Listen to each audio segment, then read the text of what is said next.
what we're seeing over here, because if you actually do the exercise around how activities relate to objectives and results, which is from Cracking the Sales Management Code. Yeah. What we see is actually in many cases, it's not the number of each activity, it's the ratios that are more important, because ultimately, and I'll just use prospecting as an example. In prospecting, there are two personas. There's the librarians. The librarians will do research all day long and make like 4 phone calls.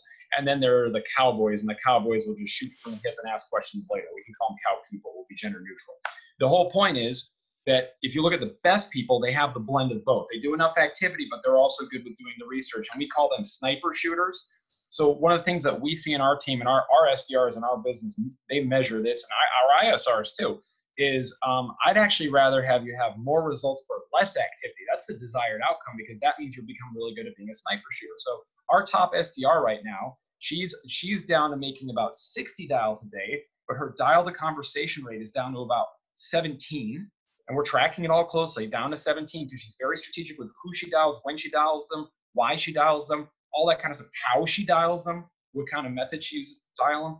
And then, so she's got that down to 17. And then her conversation to appointment ratio, she's at like 60%. So if she gets someone on the phone, she's getting an appointment 60% of the time. Yep. That's a sniper shooter. She's got to consistently produce, 25, 30 completed appointments per month, which is 2 to 3x what other people. So the ratios, people look at the ratios. That tells you what's really going on in your engine. And don't look at them in aggregate. Everybody looks at them in aggregate, right? Look at them rep by rep by rep. And you can train sniper shooting. I just want to say that, right, Steve? Yes. That is a trained skill.